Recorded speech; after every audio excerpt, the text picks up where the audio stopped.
Aujourd'hui, je vais vous montrer comment est-ce qu'à la dragonnerie, nous maintenons une créature légendaire. Selon les dires, depuis la nuit des temps, elle serait capable de vivre et de se baigner dans les flammes, de traverser les brasiers et mourrait à l'extinction du feu.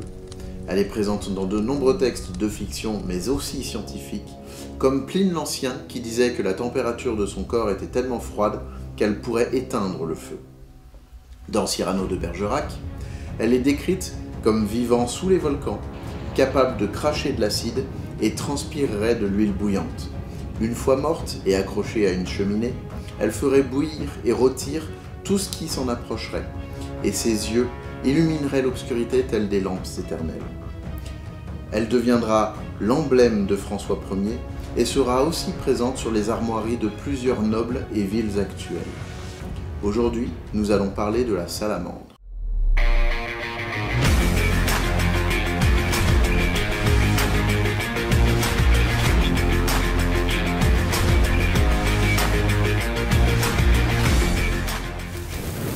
Alors, quand je dis la salamandre, en réalité c'est une erreur parce que déjà il y a plusieurs espèces de salamandres et tout ce mythe est plutôt lié à la salamandre tachetée qu'on a en Europe parce que évidemment c'est des mythes qui datent d'une époque où l'Amérique n'était pas nécessairement encore connue et la salamandre dont on va parler aujourd'hui est américaine parce que nous allons parler de la salamandre tigrée, Ambystoma tigrinum. Alors, et je dis bien Ambystoma tigrinum parce que lors de ma dernière vidéo, j'ai dit Ambystoma tigrinum mavortium, mais en réalité, il y a énormément de changements taxonomiques et aujourd'hui, ce sont deux espèces différentes, l'Ambystoma tigrinum et l'Ambystoma mavortium, mais on va souvent parler du complexe Ambystoma tigrinum parce que la différence entre les deux espèces est extrêmement difficile à déceler. Certains vont s'accorder à dire que l'Ambystoma mavortium aura un marquage plus régulier. J'essaierai de vous mettre quelques illustrations pour vous montrer ça. Et du coup, a priori, celle qu'on a serait une Ambystoma tigrinum. Mais c'est impossible d'avoir de certitude. Donc on est sur la famille des Ambystomatidae. Donc c'est la même famille que les axolotes. Et ça fait que même si elles n'ont pas cette faculté de vivre dans le feu ou quoi, qui d'ailleurs est totalement l'opposé, parce que ça va plus être des créatures liées aux environnements humides, elles ont quand même un petit super pouvoir sympa, c'est de pouvoir complètement régénérer leur corps, que ce soit un membre ou même un organe, vital ou non. Elles sont capables de régénérer une partie de leur cerveau si elles se font blesser par un prédateur. Donc c'est quand même assez dingue, et d'ailleurs elles sont étudiées dans de nombreux laboratoires pour cette faculté. Un autre super pouvoir qu'elles ont et qui est assez intéressant, c'est la néoténie. Alors la néoténie, comment expliquer ça ?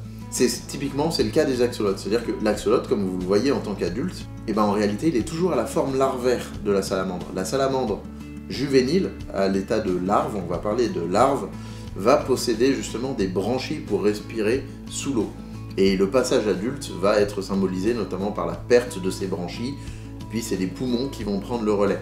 On va parler de néoténie quand les conditions extérieures ne sont pas favorables et que du coup certains individus vont garder les caractéristiques larvaires, même à l'état adulte. Chez les axolotes, donc Ambystoma mexicanum, c'est systématique.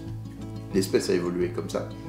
Mais chez les Ambystoma tigrinum et mavortium, autant l'espèce est programmée génétiquement pour bien passer à l'âge adulte, mais il y a des cas où les individus vont faire preuve de néoténie et rester à l'état larvaire toute leur vie. Mais ils seront quand même capables de vivre et même de se reproduire comme un adulte, mais avec les caractéristiques physiques de la larve.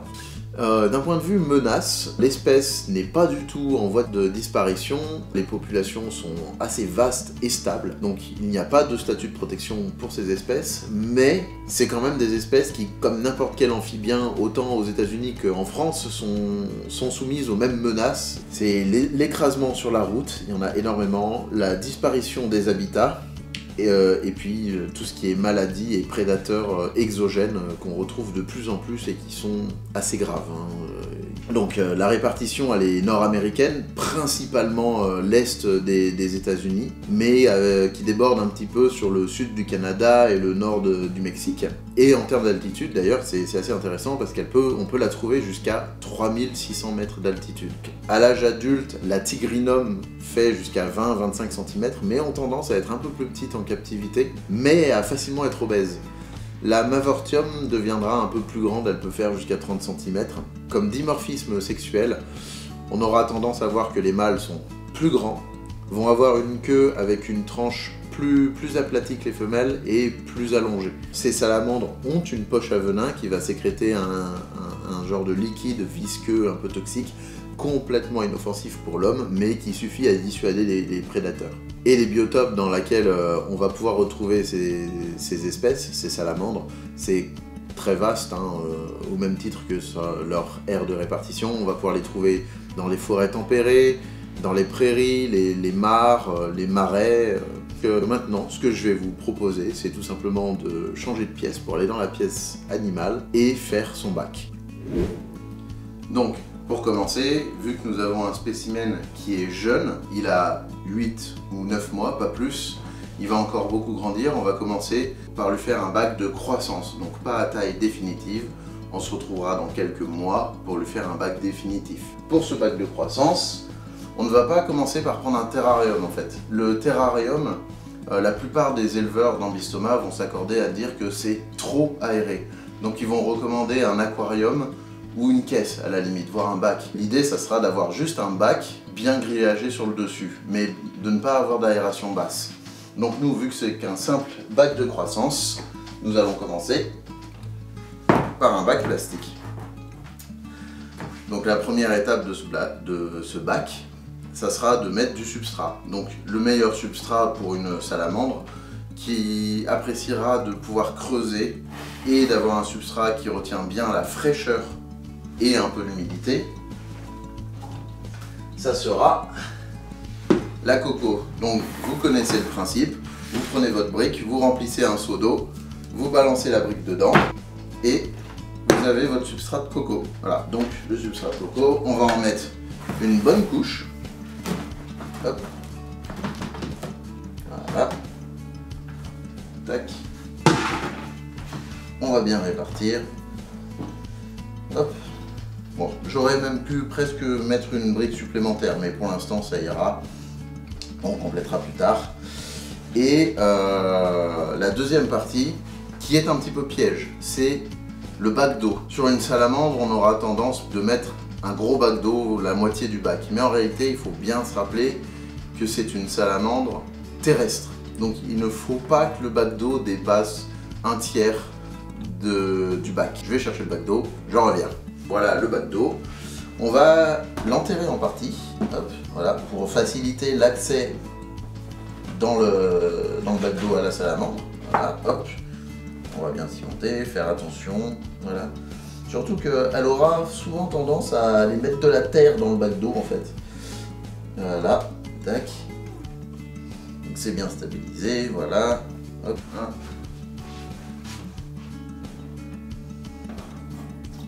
Bon, pas besoin de remplir à ras-bord.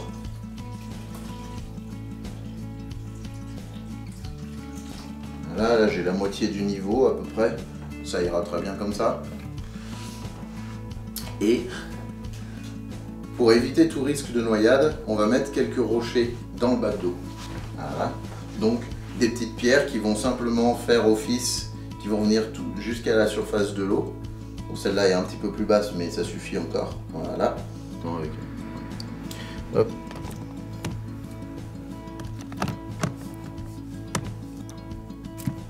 Le bac d'eau est sécurisé pour la salamandre. Maintenant, on va rendre la chose un peu plus jolie en lui fournissant des cachettes, des bons. Vu que c'est petit, on va pas pouvoir en mettre beaucoup, mais il faut quand même que ce soit un peu sympa. Sachez que les salamandres sont de vrais bulldozers.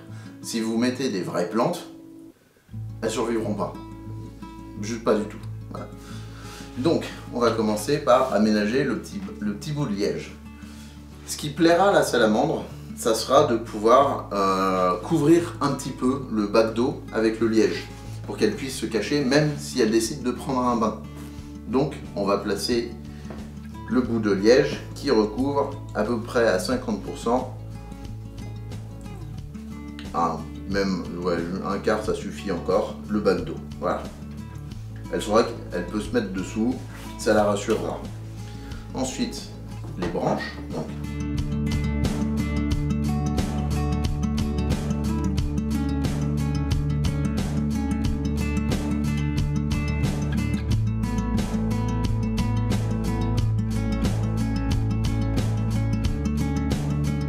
Bon, c'est très rudimentaire, mais je rappelle, c'est un bac de croissance. Donc elle va vivre là-dedans 6 mois, 1 an, pas plus. Et puis après, elle passera dans un bac définitif qu'on fera évidemment ensemble et qui sera plus technique. Maintenant, je vais vous montrer 2-3 plans de coupe du Terra, enfin du Terra du bac.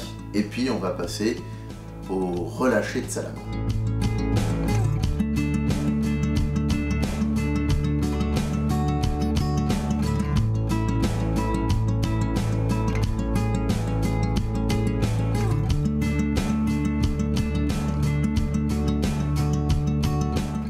Voici notre petit protégé, donc notre petit mâle d'Ambystoma tigrinum. C'est un petit mâle, donc on l'a appelé Yoda, une petite créature des marais, et il était calme jusqu'à maintenant, il décide de s'exciter. Donc je vais le relâcher, et puis on va le nourrir un petit peu, donc je vais le relâcher rapidement. Donc voilà,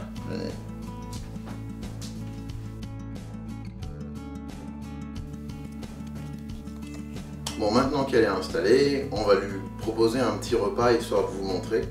Alors l'alimentation des salamandres, il faut faire très attention parce qu'elles ont une grosse tendance à l'obésité.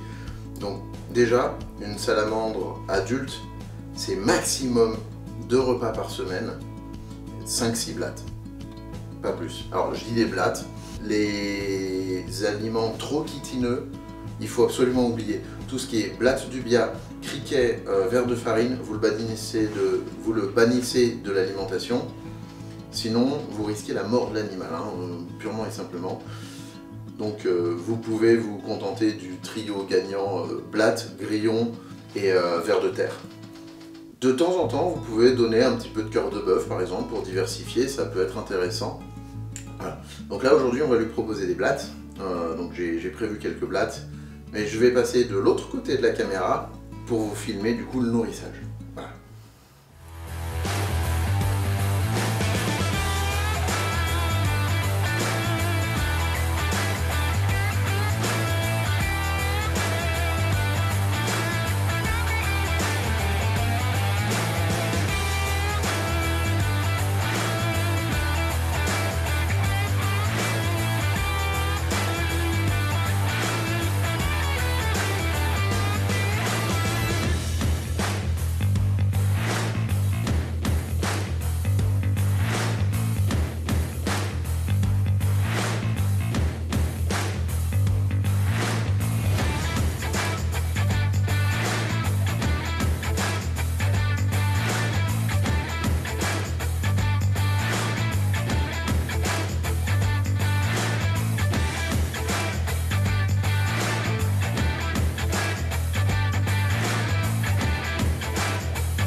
C'est un petit maladroit hein, pour manger, mais en même temps il est vorace. Notre petit Yoda est installé, il va grandir tranquillement là-dedans jusqu'à atteindre sa taille adulte. Hein. Bon, il va pas mettre très longtemps, donc c'est pour ça que je vous dis, d'ici 6 mois, 1 an, on va lui faire un bac, un joli grand bac définitif. Évidemment, on le fera ensemble, avec partie sèche, partie humide, ça sera sympa. Donc sur ce, on va se laisser.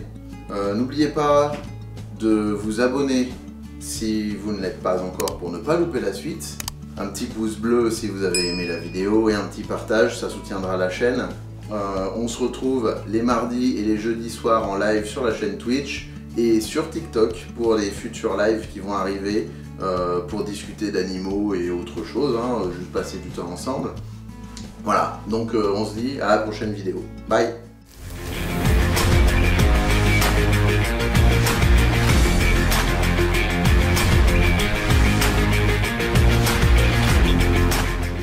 Serait capable de faire rôtir ou bouillir tout ce qui s'approcherait. Et ces lampes